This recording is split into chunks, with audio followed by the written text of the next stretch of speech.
kelompok sadar wisata di Tambora, di apa namanya, di Kawinda Toi, di objek wisata. Mungkin teman-teman ada itu Mas Aminur Rahman yang pernah ikut saya penelitian di apa namanya, di Kawinda Toi, di air terjun Oimarai.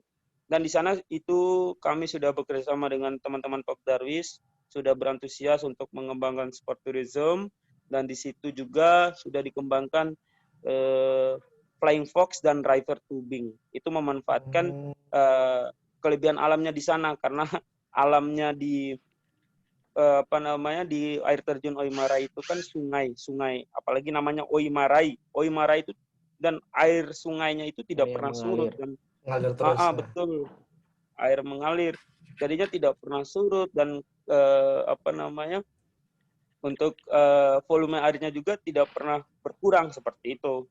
Jadi itu bukan objek wisata musiman, itu objek wisata memang setiap saat para wisatawan mau berkunjung, setiap saat, tidak mengenal itukah musim hujan ataukah musim kemarau, itu tetap wisata airnya tetap seperti itu. Mungkin itu. Untuk itu mirip Gua Pindul nggak, Bang? Gua Pindul di Jogja. Ya, mirip seperti itu. Cuman kan kalau di Gua Pindul kan lebih ke ini ya, apa namanya, wisata liatin itu mungkin ya. Liatin stalagmit itu mungkin. Betul. Seperti itu. Kalau ini lebih ke langsung ke airnya gitu, Bang ya. Flying fox khusus air gitu. Menikmati aliran air gitu. Nah, makanya itu kelebihannya flying fox, spot flying fox di sana, karena di flying fox-nya itu berada persis di bawah air terjun. Karena di air terjun Oimarai itu ada 7 air terjun. Apalagi salah satunya ada, mungkin teman-teman pernah dengar, air terjun Bidadari, di sana juga ada. Dan di sana kami lagi ingin mengembangkan apa namanya, saya lupa. Ada di hasil disertasi saya, mengembangkan di sana itu jelajah sungai seperti itu. Oh iya. Karena kan ada 7 air terjun itu tersusun di pinggir sungai seperti itu. Iya, sepertinya kalau benar-benar berjalan ini akan memberi retribusi pajak yang luar biasa ya, Bang. Iya. Pendapatan asli daerah ya, namanya, Bang. PAD ya. Mudah-mudahan bisa meningkatkan PAD. Iya. Oh ya, ini Bang, kemarin kok bisa tiba-tiba langsung bisa dilingkan ke Dinas Pariwisata, Bang? Gimana? Kemarin sepertinya cepat sekali, Bang, langsung dihubungkan ke Dinas Pariwisata gitu. Oh iya. Tiba-tiba habis ujian langsung diajar kan. Langsung. Iya. Alhamdulillah. Cepat sekali publikasinya gitu.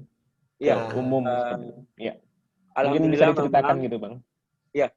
Terima kasih. Alhamdulillah memang di awal penelitian, di awal kami masuk penelitian, kami minta izin juga ke Dinas Pariwisata, karena yang memiliki kebijakan atau wewenang di dalam pengembangan pariwisata di Kabupaten Bima. Sehingga di situ ada komunikasi awal bahwa hasil riset saya akan siap, dan saya juga sudah berkomunikasi dengan Ibu Bupati Bima, siap apa hasil riset itu siap untuk dipertimbangkan dan dimasukkan ke dalam RIPDA itu ataupun Perda, Rencana Induk Pengembangan Pariwisata Daerah. Dan mudah-mudahan ini dipertimbangkan ataupun ya syukur-syukur bisa dimasukkan ke dalam Rencana Induk Pengembangan Pariwisata Daerah sebagai rencana induknya bagaimana pariwisata olahraga itu diprioritaskan di Kabupaten Bima. Nah, sehingga di saat ujian terbuka, alhamdulillah saya juga disaksikan oleh Kepala Dinas Pariwisata, dan di situ juga beberapa stafnya juga, Pak Kabid di bagian pengembangan itu menyaksikan juga akhirnya kemarin kan ada ada statement juga dari ya untungnya saya dapat statement dari ini dari profesor terkait harus siap menerima hasil riset ini, dan alhamdulillah respon baik, respon positif dari Kepala Dinas Pariwisata Kabupaten Bima dan jajarannya. Akhirnya saya dipanggil untuk menjadi narasumber juga di objek wisata baru di Desa Laju, dan di sana wah luar biasa, sangat antusias masyarakatnya, dan potensi alamnya juga sangat luar biasa. Tetapi memang masih banyak yang harus kita sama-sama kembangkan, yang harus kita. Ya, berarti kemarin itu Bang objek wisata baru berarti bukan dari rencana di disertasinya Abang berarti ya, yang di Laju kemarin itu ya? Untuk di Laju, karena memang itu kan kemarin itu wisata baru, jadinya di dalam data daerah data yang saya dapatkan di Dinas Pariwisata itu kan ada 110 objek wisata di Kabupaten Bima. Itu tidak terdapat di Desa Laju karena memang itu objek wisata baru, jadinya baru dibuka, dan itu maksudnya bukan baru ditemukan sih, tapi itu baru diekspos, diekspos ke luar. Mungkin memang itu karena jaraknya juga, terus akses jalannya sangat menantang sekali. Waduh, ekstrim luar biasa. Jadinya itu ya tantangan besar untuk kita semua, untuk masyarakat, untuk pemerintah, bagaimana bisa mengembangkan pariwisata khususnya di Desa Laju. Karena di Desa Laju memang masih, apalagi daerah itu kan Kabupaten Bima bagian timur selatan. Dan ya belum tersentuh bagaimana aksesibilitasnya, terus bagaimana infrastrukturnya, dan jaringannya pun kami kesulitan di sana. Oh, di sana masih susah Bang ya? Sampai jaringannya ya. Jaringan susah ya? Karena udah masuk udah masuk pulau. Ada pulau kecil tuh, asik. Nanti kita wisata ke sana sekali-sekali. Bisa. Menarik. Kalian promosi kan. Berarti itu kayak wisata alam atau wisata ya laut gitu Bang? Laut ya? Alam ya? Iya, lebih tepatnya wisata alam, karena itu kan ada di sana malah ada 4 pantai. 4 destinasi wisata yang tetapi tidak bisa kita kembangkan langsung secara bersamaan karena memang sulit. Nah, tapi mudah-mudahan pemerintah Desa Laju mau fokus dalam pengembangan pariwisata. Kemarin udah dapat masukan, udah berbagai kajian, berbagai diskusi yang mudah-mudahan bisa diserap oleh pemerintah ataupun masyarakat Desa Laju sehingga lebih optimal untuk pengembangan di destinasi wisatanya. Ada 4 pantai itu, ada pulaunya 1, ada pantainya 3, panjang pantainya sekitar 5 km tuh, Nazim, Ian. Pasirnya teman-teman. Pasir putih atau pasir Bang? Atau pasir pink? Pasir putih. Oh, iya, pasir putih. Masih bersih, itu kelihatan kotor karena kotornya bukan kotor karena itu rumput laut. Oh, iya. Jadi agak gelap gitu, kelihatan gelap ya. Kotor di pasirnya, jadinya kelihatan pasirnya itu ada buangan rumput laut, dan itu karena orang-orang di sana, masyarakat sana kan penghasil rumput laut ya. Iya. Siap. Berarti kalau buat Bang, komponen-komponen apa aja Bang yang kira-kira yang sangat ideal sehingga suatu daerah itu bisa dijadikan sebuah kawasan sport tourism seperti itu Bang. Kira-kira komponen apa aja Bang yang kira-kira mendukung sehingga tercapailah sebuah sport tourism? Oke, terima kasih untuk sangat kompleks sekali kalau untuk pengembangan sport tourism ini. Jelas untuk pengembangan sport tourism itu tidak hanya kita melihat potensi alamnya saja, percuma kita memiliki potensi alam, tetapi untuk kesadaran masyarakat juga kita sangat rendah. Nah, ini yang harus kita sama-sama meningkatkan kesadaran masyarakat, bagaimana masyarakat kita lebih menerima adanya perkembangan pariwisata, lebihnya khususnya di sport tourism itu, ya kita lebih kemarin sama dengan Dinas Pariwisata itu lebih ke sosialisasi, memberikan pemahaman-pemahaman positif terkait pengembangan sport tourism itu. Terus selanjutnya tidak hanya juga di masyarakat, adanya dukungan pemerintah yang seperti apa, yaitu dengan memberikan fasilitas terkait dengan, karena sport tourism itu tidak hanya aktivitas tanpa alat, itu perlu ada aktivitas menggunakan alat yang mendukung adanya atraksi wisata olahraga itu. Dan di situ juga untuk selain di pemerintah, pemerintah juga ini harusnya bekerja sama juga berbagai sektor. Ini hasil juga diskusi dengan teman-teman kemarin. Ya tidak hanya di Dinas Pariwisata yang bekerja seperti itu. Di Dinas PUPR juga bisa, harus lebih optimal, di Dinas Lingkungan Hidup. Karena kita tahu bahwa di Kabupaten Bima itu kan, waduh, sekarang udah kering, udah gunungnya, aduh. Nah, perlu ada reboisasi seperti itu. Sehingga di situ masuklah Dinas Lingkungan Hidup, terus ada masuknya lah di teman-teman di Dinas Kehutanan, ataupun di BKSDA, Balai Konservasi Sumber Daya Alam di NTB. Sekarang berada di Kabupaten Bima. Ya, saya rasa lebih ke ini, kerjasama di berbagai sektor, tidak hanya dilihat di Dinas Pariwisata saja, dan tidak kita hanya di sana potensi alamnya luar biasa, tetapi kesadaran masyarakatnya sangat rendah. Nah, itu yang menjadi kesulitan. Dan mudah-mudahan masyarakat kita lebih siap menerima dan mau mendukung adanya perkembangan pariwisata, khususnya sport tourism. Seperti itu. Iya benar Bang. Soalnya nanti resikonya kalau misalnya masyarakat belum sadar atau wisatawannya yang masuk misalnya juga belum memahami kebersihan lingkungan, nanti bisa jadi malah menimbulkan sumber masalah baru gitu Bang ya. Betul. Ya, nanti malah merusak lingkungan kan. Iya. Yang awalnya alami gitu. Iya. Terus peran masyarakat juga penting banget sih buat dalam mendukung terjadinya itu sebenarnya. Iya.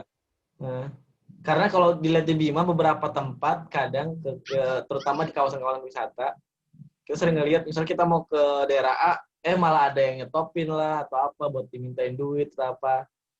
Nah, kayak gitu-gitu kan masih sering di Bima tuh. Nah, itu yang menjadi kendala kendala banget nih. Tantangan kita bersama ini. Iya. Ya mudah-mudahan masyarakat, ya saya lebih ke ini sih ya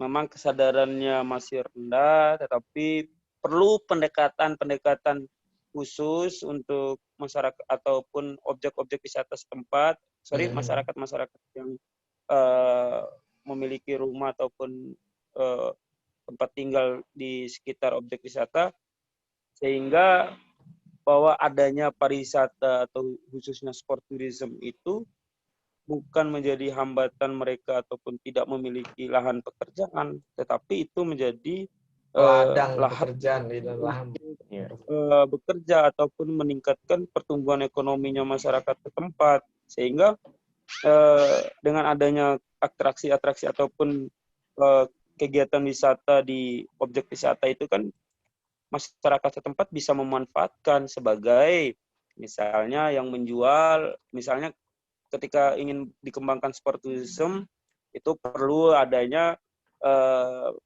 sewa alat sebagai misalnya snorkeling, diving, seperti itu. Terus misalnya sebagai tour guide, nah seperti ya dan lain sebagainya, banyak yang bisa dimanfaatkan oleh masyarakat setempat untuk bisa meningkatkan ekonominya. Seperti itu. Tadi kan katanya ada 6 potensi Bang ya, kalau salah 6 lokasi berarti Bang ya. 6 zona dari 18 kecamatan itu saya petakan menjadi 6 zona. Yang zona yang dimaksud adalah Di mana aja, lokasi Bang? wisata-wisata gitu, Bang. Oke, tadi saya belum lengkap sampaikan juga. Iya. Ada 6 zona. Yang pertama itu zona Salawa, Sape Lambu, berada di Kecamatan Sape Lambu. Terus yang kedua zona Bentang Tambora, berada di Kecamatan Sanggar dan Tambora. Oke, saya jelaskan dulu ya. Zona Salawa itu.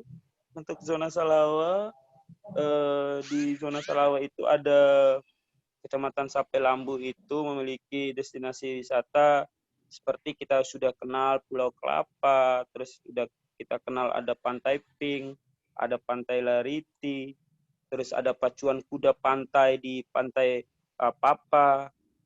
Nah, itu yang menjadi itu yang baru setahun ini baru dikembangkan sebagai sport tourism itu di pantai pacuan kuda pantai di Pantai Papa.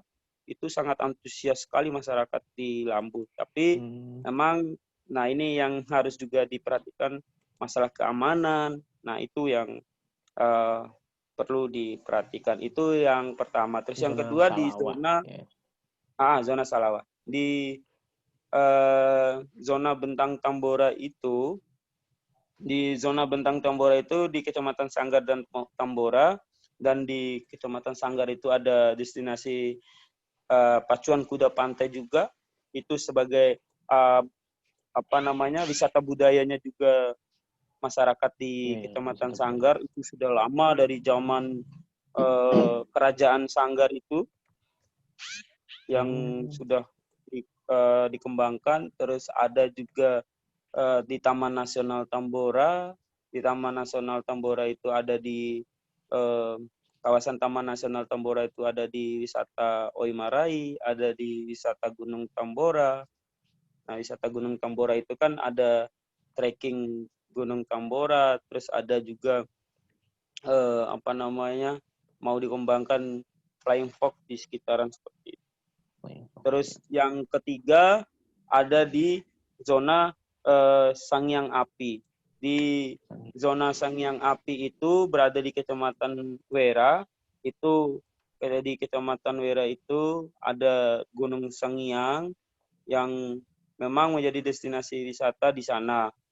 Terus ada sekarang ini lagi dicanang-canangkan masalah festival kapal nelayan itu, festival kapal Sangyang. Nah, itu luar biasa antusias masyarakatnya di sana. Tinggal kita mendukung saja bagaimana perkembangan festival kapal Sangyang itu.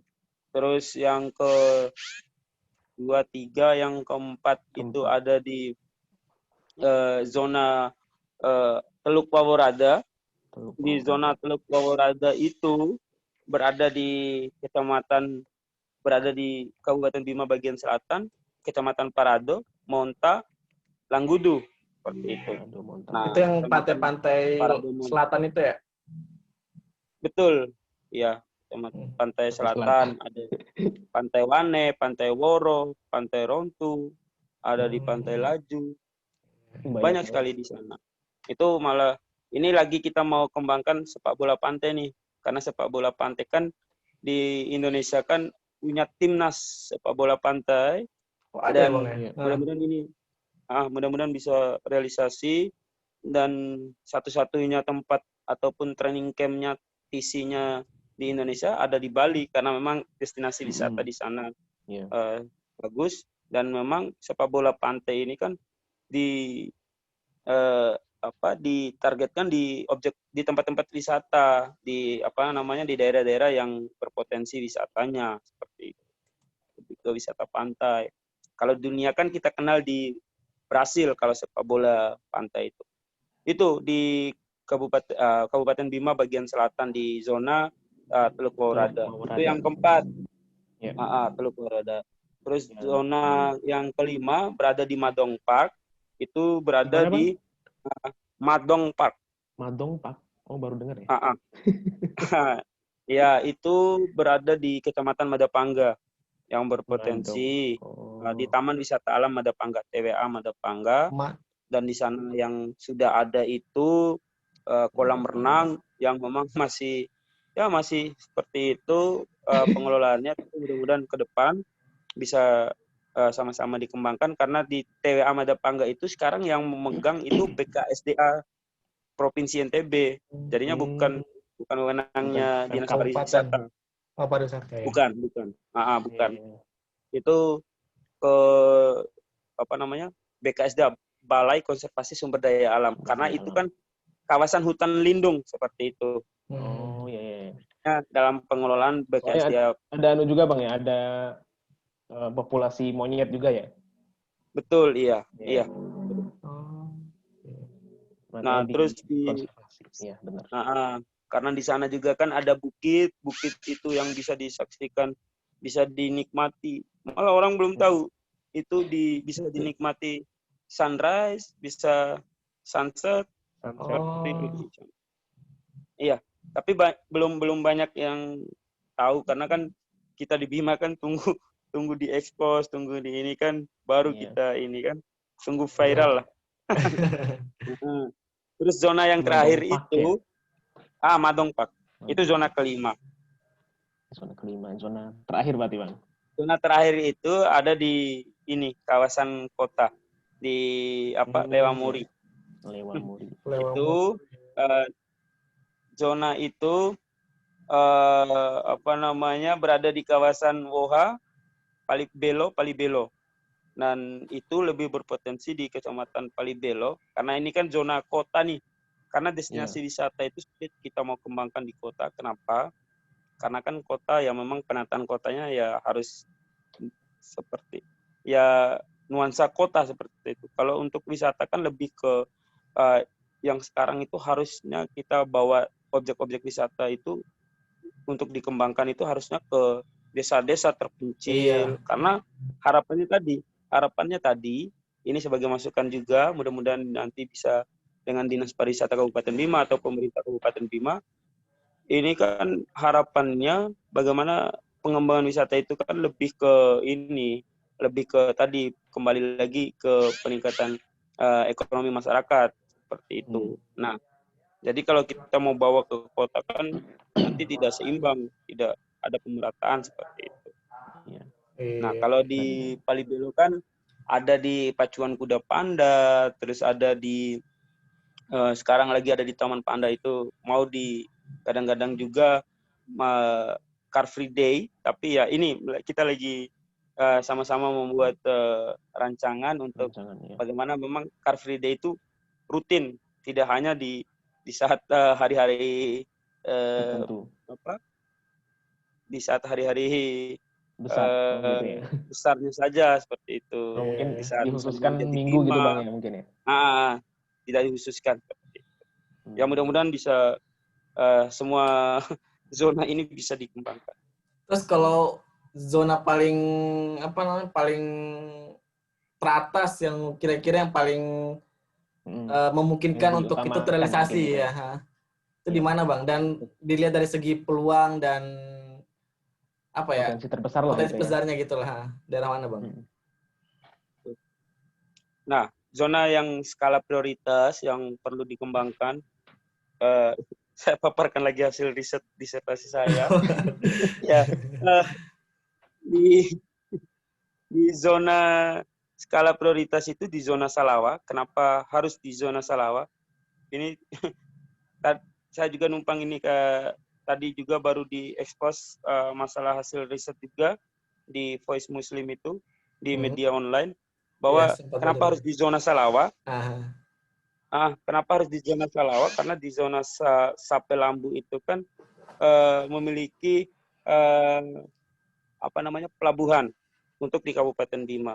Pelabuhan untuk para wisatawan mancanegara, wisatawan domestik itu berkunjung. Ketika mereka dari Bali ataupun dari Lombok ingin berkunjung ke Labuan Bajo dan Pulau Komodo, otomatis Kabupaten Bima ini dijadikan sebagai transit point tadi untuk transit, untuk mereka bersinggah, sehingga harapannya wisatawan itu tidak hanya bersinggah, hanya menunggu kapal datang dan pergi seperti itu.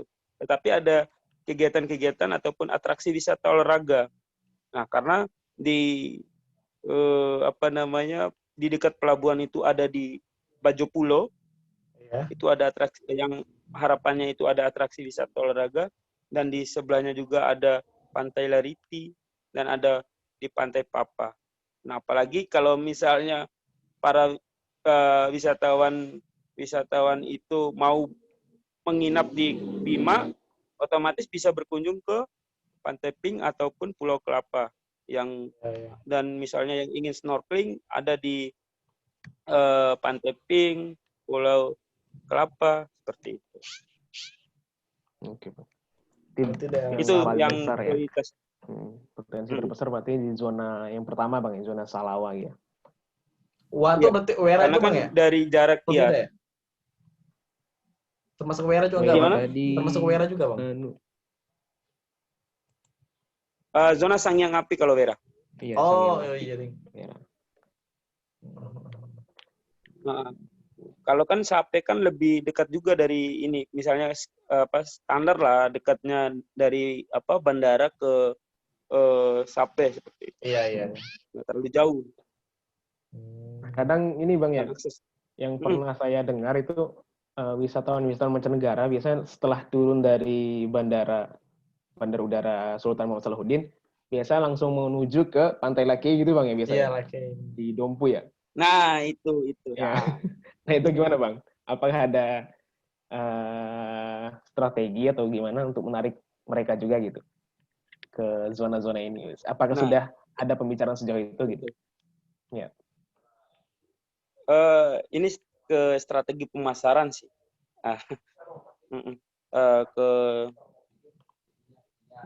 Lebih ke promosi. Lebih ke promosi. Lebih ke ini. Seharusnya ini juga kemarin masukan juga sebagai rekomendasi penelitian saya, seharusnya pemerintah Kabupaten Bima, karena ini kan mohon maaf ini bukan ini kan bandara punyanya Bima, bukan bandara punyanya Dompu seperti itu. Tapi wisatawan kan jadi saya juga ini kok wisatawan datangnya ke bandara Bima tapi kunjungan wisatanya di luar ke Bima Dompu seperti itu. Nah, ini menjadi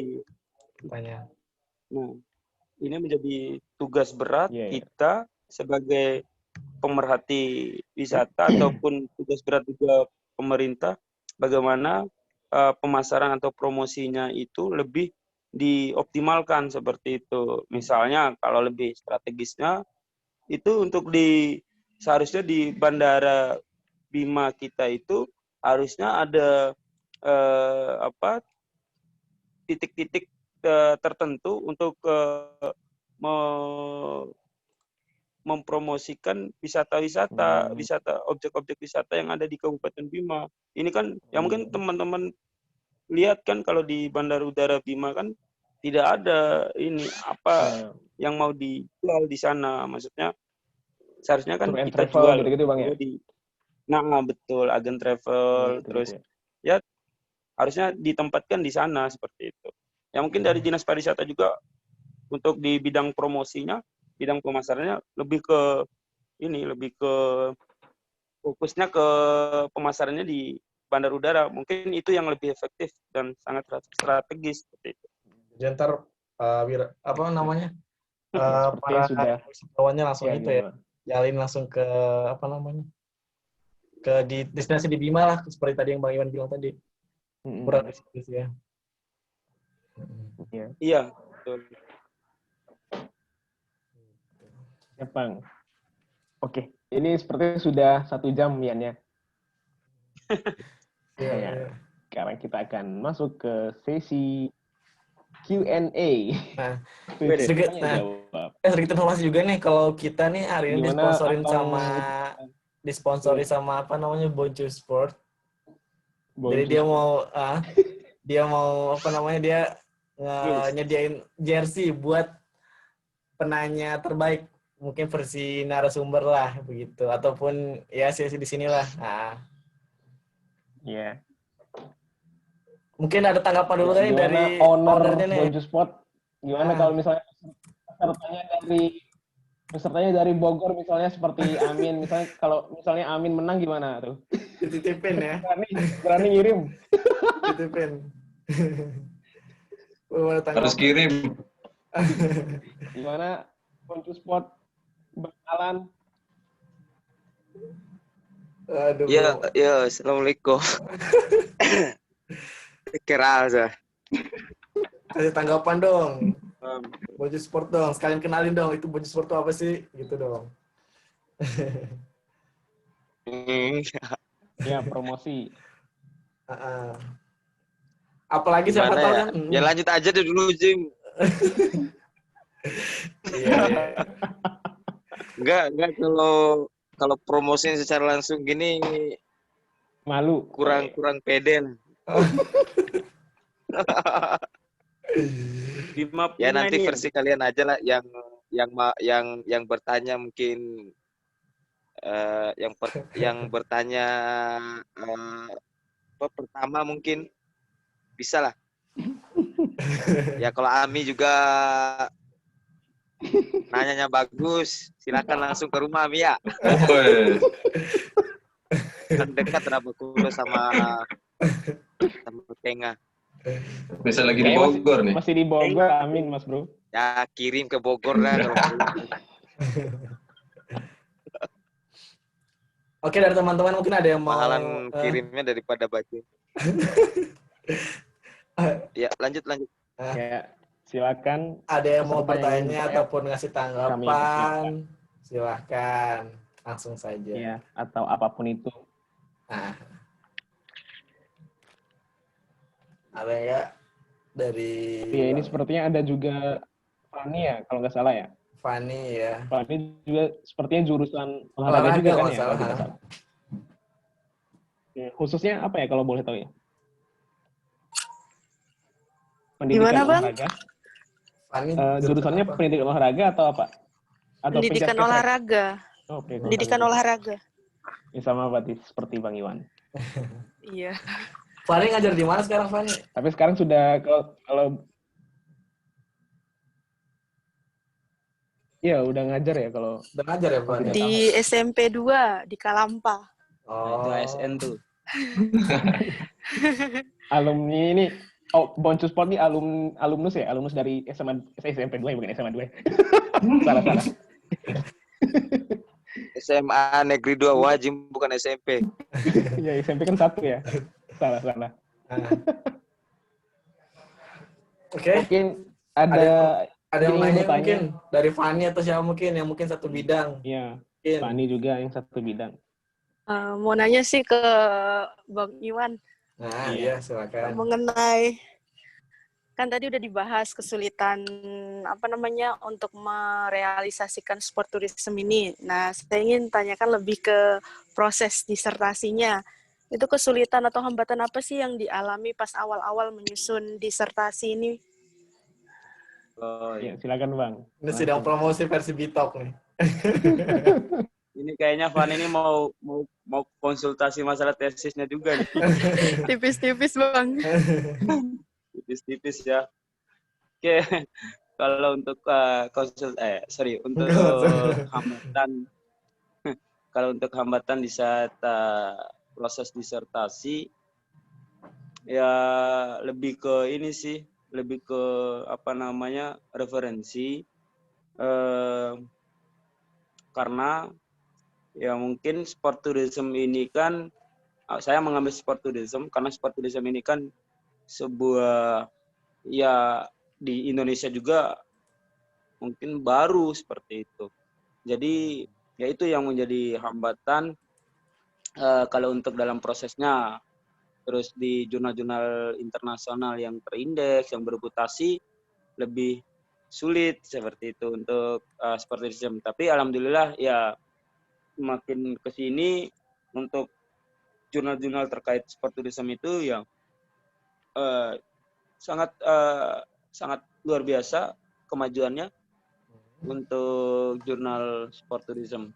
Kalau untuk di pengerjaannya, ya namanya konsultasi kita ya, bimbingan dengan promotor, dengan co-promotor, karena kalau disertasikan ada 3 pembimbing.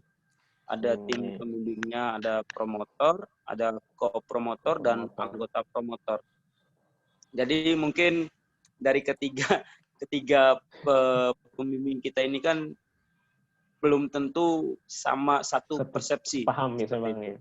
Nah, sepemahaman. Iya. Jadi terkadang ke promotor itu ngomongnya A, terus co-promotor itu maunya yang B, dan anggota juga maunya yang C. Nah, itu yang jadi kesulitan. Tetapi itu menjadi sebagai pelajaran, sebagai ilmu baru juga bagi saya. Jadi tidak membuat saya berkecil hati untuk terus bisa lebih giat lagi bimbingan, lebih giat lagi untuk mengerjakan. Dari ketiga pendapat itu saya bisa satukan menjadi satu gagasan untuk tulisan di disertasi seperti itu. Mungkin terkadang ini kan lebih mungkin juga saya lihat pengalaman-pengalaman teman-teman dulu ataupun sekarang kesulitannya misalnya 3 pembimbing ataupun di saat bimbingan tesis mungkin Nazim, Ian, Fani dan lain sebagainya, Ami juga merasakan ketika beda pemahaman antara dosen pembimbing A dengan dosen pembimbing B, apalagi di disertasi di pembimbing C. Nah, bukan menjadi itu bukan menjadi kalau saya rasa bukan menjadi hambatan, itu malah menjadi ilmu baru untuk kita. Bagaimana kita bisa mempersatukan ketiga gagasan itu dijadikan satu sebagai tawaran baru juga di tulisan kita. Seperti itu. Ya, gimana Fani? Ada tanggapan balik? Respons balik?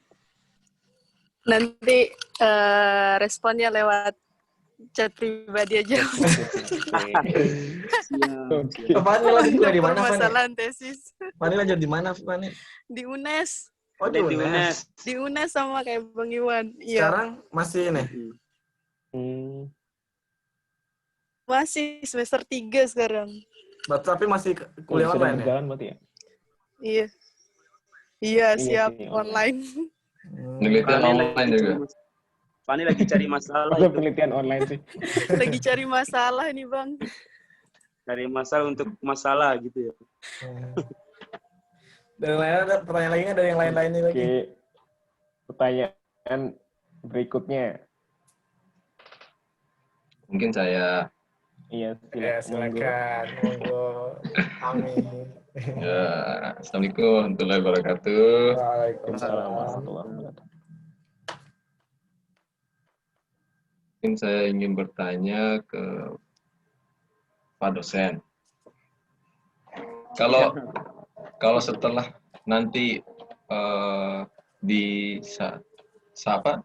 Wawos Sape sama Lampu itu kan mau fokus utamanya. Nah, setelah itu terrealisasi, fokus kedua, ketiganya itu di mana gitu?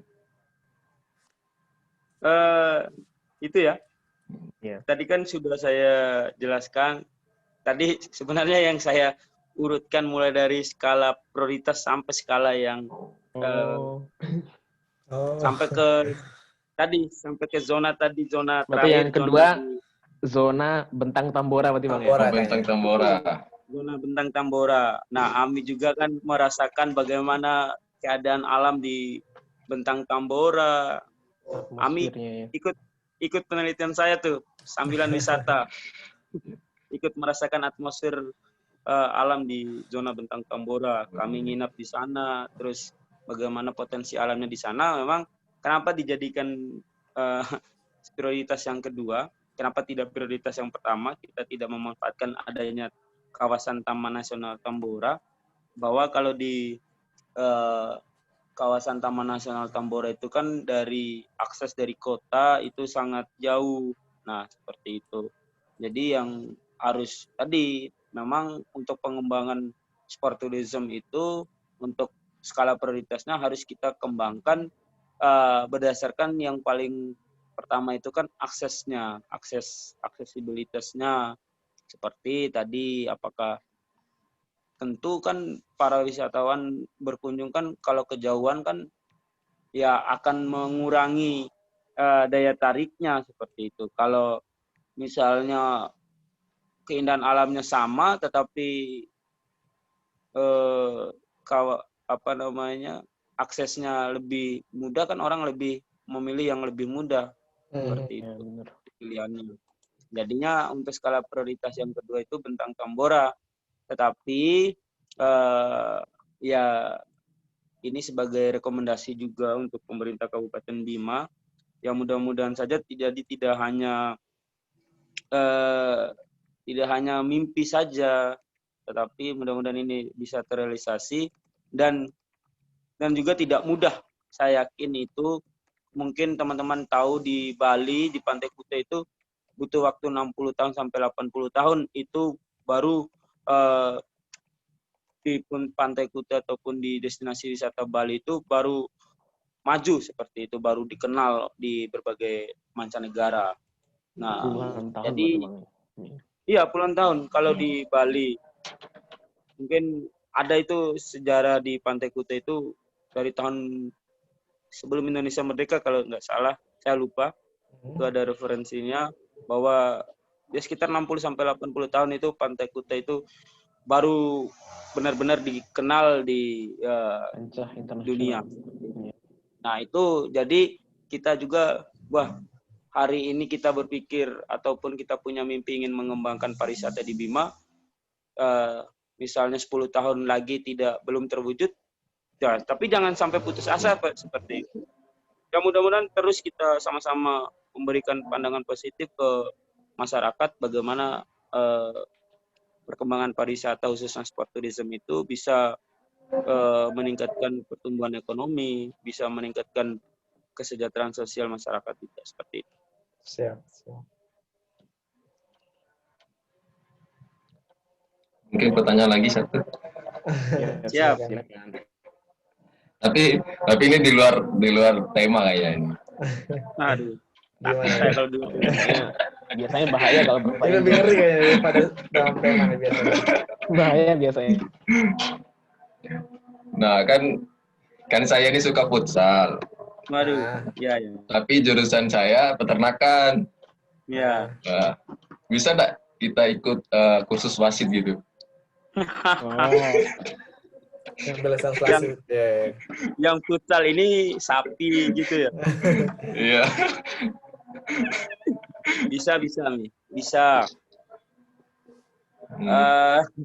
Ini malah bisa nih, bisa.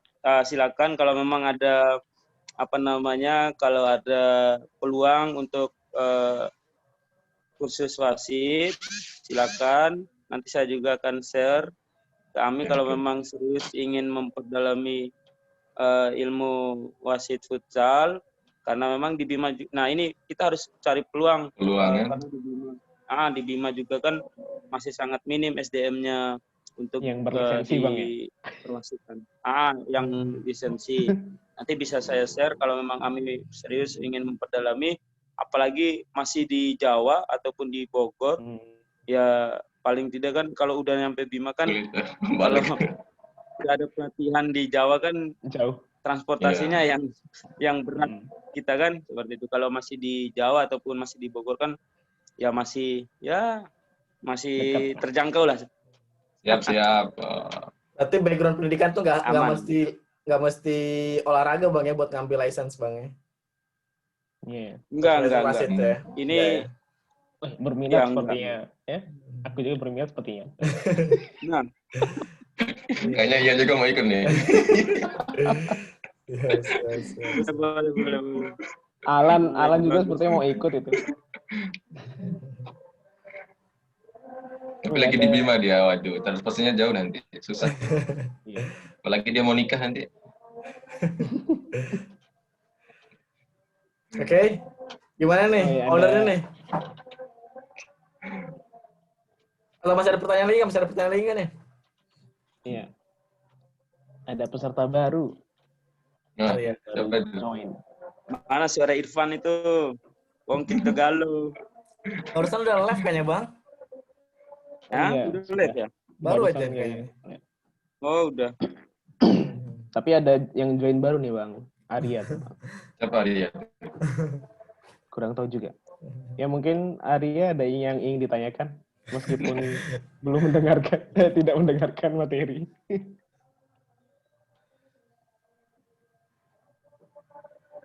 Oke, connect to audio. Oh iya.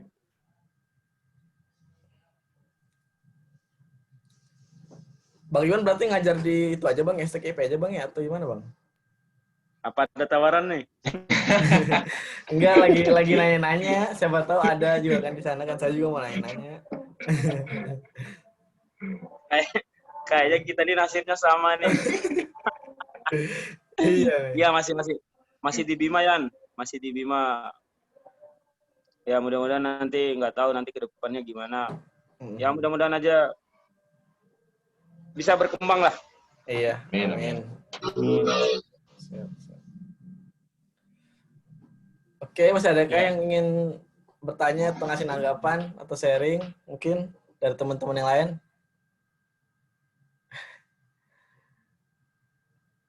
Ya, kalau tidak ada, maka kita akan memberikan pengumuman. Pengumuman ya, Ian ya?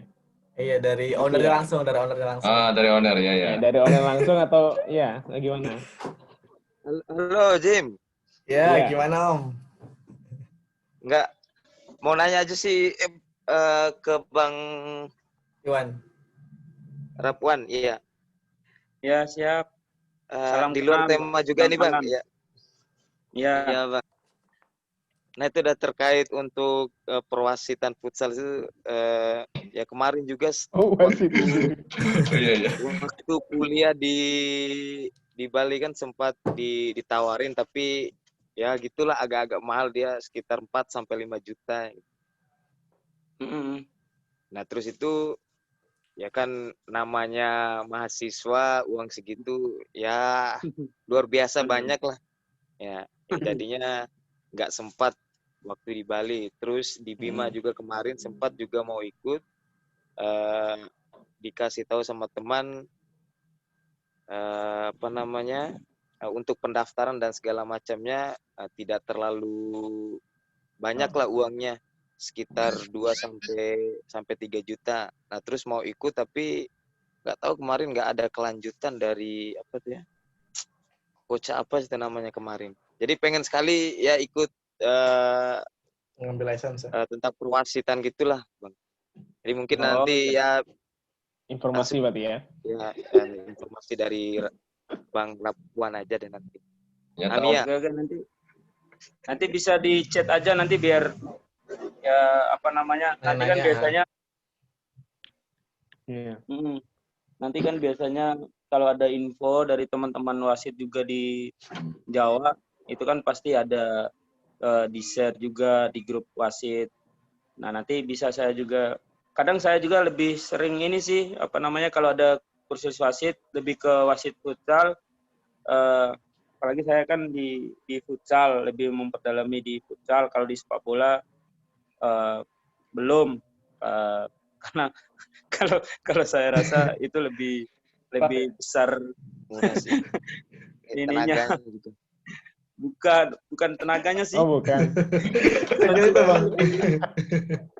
Salah. Lebih besar ini konsekuensinya kalau di sepak bola. Iya. Nah, nanti saya bisa share. Nanti bisa ini aja, bisa kita tukar kontak aja biar. Nanti saya kasih kontak Bang Iwan ke Alan aja ke Bang, gitu aja Bang. Siap. Ya, saya senang kalau apalagi ini sama-sama di Kecamatan Woha, kita kalau memang Bang Alan mau memperdalami ilmu wasit futsal, sama-sama mau mengembangkan futsal di Bima, khususnya di Woha, wah sangat senang sekali saya. Dia penjas kesrek Bang kemarin, S1-nya. Ya, saya juga di bidang olahraga soalnya Bang. Oh ngajar di mana nih Bang Alan? Alhamdulillah di Pondok Pesantren Al-Maliki dan di SMK Yahya Kelamper. Di Al-Maliki ya, sama SMK Yahya. SMK Yahya. Waduh. Ya, Mi, muridnya cantik-cantik sana, Mi. Cikawati kami. Padahal saya nak bertanya loh. Ya, saya tahu pikiranmu kemana gitu. Ya, itu aja, Jim. Itu aja, Jim. Gimana nih, Iya. owner? Siapa nih kira-kira nih yang... Iya ya, tadi yang bertanya. Kan ada 2 orang bertanya. Sama ownernya bertanya tadi. Jersey-nya kemana ini jersey-nya? Nang sendiri katanya. Ke ownernya. Nggak gini aja, terserah MC-nya apa namanya, 2 orang itu aja deh. Maksudnya, oh terserah Bang Iwan. Kita serahkan ke Bang Iwan gitu. Keputusannya. Ya boleh, nggak apa-apa juga. Iya, Ami boleh, boleh. yang cewek juga itu sama aja. Dapat 2 boleh nggak? Astagfirullahaladzim. Kan nanya. Minggu depan deh. Oh, siap, siap. Biar ada banyak pemasukan dulu, baru ya bagi-bagilah. Oh, siap. Mantap nih soalnya nih. Gimana, Jim? Ayo, Jim. Kamu, Jim. Yang lagi di Bima aja ya. Ya benar tuh. Jawaban yang ditunggu dari Cewek lah. tadi. Amin lah. Cowok kalah. Berarti gimana cara ngambil jersey-nya nih, Bang? Iya, berarti Nurfani, Fani ini ya. Kan dekat sekolahnya. Kami juga kan di Bima, rumahnya tapi. Berarti Fani dapat ya ini ya. Siap Fani nerima Ya hadiah. Fani aja deh. Yalah. Berarti Fani langsung ke rumahnya kalau mau ngambil gitu ya? Iya. Ke toko Iya. olahraganya ya? Nggak si Alan ya ke rumahnya. Atau gimana? Ami. Iya. Ya mana aja lantar. Iya. Nanti kita saling kasih kontak deh. Ih. Sama acara jodoh. Iya, Ray. Iya. Oke. Mungkin selamat buat Fani hari ini. Udah dapatin 1 jersey dari Bocu Sport. Meskipun kami nggak dapat apa-apa nih. Kita kapan dikasih nih? Kita dapat ilmu. Oke. Iya. Oke, Bang. mungkin sekian. Berhubung waktu juga. Makasih banyak Bang Rabuan sudah mau sharing terkait Bang. Thank you so much. ya penelitiannya, dan sekali lagi kita mengucapkan makasih dan selamat atas gelar barunya. Bang Jim. Semoga lain kali kita bisa ngobrol bareng lagi, bincang-bincang lagi, tentunya dengan bisa aja topik sepak bola, mungkin masih menarik buat saya dan Najim kayaknya. Siap. Seperti itu. Mudah-mudahan ini Yan Ya, Bang, didoain biar corona cepat selesai dan kita bisa ngumpul lebih langsung. Nah, lebih iya, asik. Bang. Itu cita-cita saya, Bang, tapi belum kesampaian tuh, Bang. Nah, itu. Live langsung kan, itu tuh menarik tuh. Nah, itu. Live Bitok. Sekali lagi makasih buat teman-teman yang udah hadir. Nazim ada Terima kasih Nazim? banyak. Ya mungkin cukup sekian itu saja Bang. Terima kasih banyak atas kehadirannya Bang Iwan dan rekan-rekan semuanya. Semoga apa yang kita bahas malam ini bermanfaat bagi kita semua. Dan sayang sekali tidak bisa live hari ini, jadi belum bisa menyebarkan lebih baik informasi ke rekan-rekan semua gitu yang lain. Tapi tidak apa-apa. Nanti kita akan share hasil diskusi kita di story Instagram Bitok aja gitu ya. Siap. Bisa ke media online juga sih. Oh iya. Siap. Iya Bang. Nanti kami coba rangkai kata-katanya. Ayo, baik. Ya, terima kasih banyak Bang. Terima kasih. Assalamualaikum warahmatullahi wabarakatuh. Ya.